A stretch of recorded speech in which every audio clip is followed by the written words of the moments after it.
നമസ്കാരം. കൃഷ്ണകുമാർ കുടുംബത്തിന്റെ അടുത്ത തലമുറയ്ക്ക് തുടക്കമിടാൻ തയ്യാറെടുക്കുകയാണ് രണ്ടാമത്തെ മകളായ ദിയ കൃഷ്ണ. ആദ്യത്തെ കൺമണിക്കായുള്ള കാത്തിരിപ്പിലാണ് ദിയ കൃഷ്ണയും ഭർത്താവ് അശ്വിൻ ഗണേശും.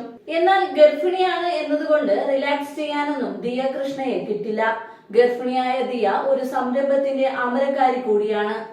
താൻ സ്വയം വഴിവെട്ടി വന്നവൾ എന്ന് മുമ്പേ പറഞ്ഞിരുന്നു. തിരുവനന്തപുരം നഗരത്തിൽ ഫാൻസി ആഭരണങ്ങളുടെ ബിസിനസ് നടത്തുന്ന ദിയ കൃഷ്ണ കുറച്ചു നാളുകൾക്ക് മുമ്പ് കവടിയാറിൽ ഒരു ഷോറൂം തുറന്നിരുന്നു. ഇപ്പോൾ ദിയ കൃഷ്ണ എത്തുന്നത് തന്റെ വീട്ടിലെ ചില ദൃശ്യങ്ങളുമായാണ്. വിവാഹം കഴിഞ്ഞതും ദിയ ഭർത്താവ് അശ്വിൻ ഗണേശിന്റെ ഒപ്പം തന്റെ വീടിന്റെ അടുത്തായി ഒരു ഫ്ളാറ്റ് വാടകയ്ക്കെടുത്തിരുന്നു. വിവാഹം കഴിഞ്ഞ് രണ്ട് കുടുംബങ്ങളെയും ബുദ്ധിമുട്ടിക്കാതെ ഒരു വീട്ടിൽ സ്വതന്ത്രമായി താമസിക്കാൻ ദമ്പതികൾ തീരുമാനിക്കുകയായിരുന്നു. രണ്ടുപേരുടെയും വീടുകൾ ഒരേ നഗരത്തിൽ തന്നെയാണ് താനും. ഇടയ്ക്കിടെ ദിയയുടെ വീട്ടിലേക്കും അശ്വിന്റെ വീട്ടിലേക്കും ഇരുവരും ഓരോ കാര്യങ്ങൾക്കായി പോയി വരാറുമുണ്ടായിരുന്നു. ദിയ കൃഷ്ണയുടെ ഷോപ്പിംഗ് ഭ്രമം എല്ലാവരും കണ്ടതാണ്. അതിന് തെളിവായി അവരുടെ യൂട്യൂബ് ചാനൽ വ്ലോഗുകൾ മാത്രം നോക്കിയാൽ മതി. എവിടെ പോയാലും കീശയിൽ എന്തുണ്ട് എന്ന് ദിയ കൃഷ്ണയ്ക്ക് വിഷയമല്ല. ബ്രാൻഡഡ് ഉൽപ്പന്നങ്ങൾ ഉൾപ്പെടെ ദിയ വാങ്ങി കാർട്ടിൽ ആഡ് ചെയ്തിരിക്കും.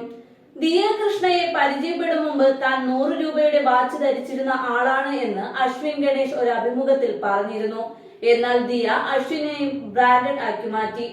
ഓസി എന്ന് വിളിക്കുന്ന ദിയ മാത്രമല്ല, ദിയയുടെ കുടുംബാംഗങ്ങൾ എല്ലാവരും തന്നെ വസ്ത്രങ്ങളോടും ആഭരണങ്ങളോടും മേക്കപ്പ് ഉൽപ്പന്നങ്ങളോടും പ്രിയമുള്ളവരാണ്.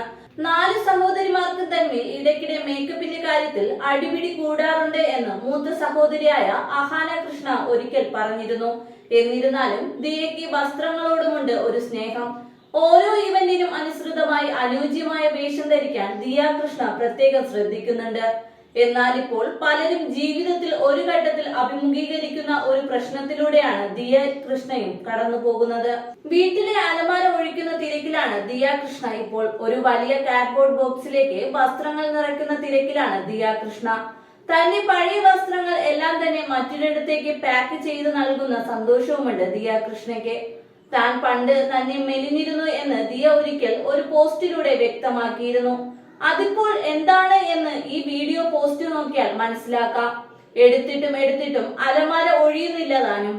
ഗീവ്അവേയായി വസ്ത്രങ്ങൾ നൽകാനുള്ള തീരുമാനം എടുത്തു കഴിഞ്ഞു ദിയ കൃഷ്ണ.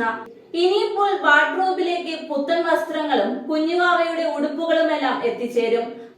അതിനുവേണ്ടി കൂടുതൽ ഇടം തീർക്കുന്നത് കൂടിയാവും ദിയ കൃഷ്ണ ഇവിടെ. ഇൻസ്റ്റാഗ്രാം സ്റ്റോറിയിലാണ് ദിയ കൃഷ്ണ ഈ വിശേഷം പോസ്റ്റ് ചെയ്തത്.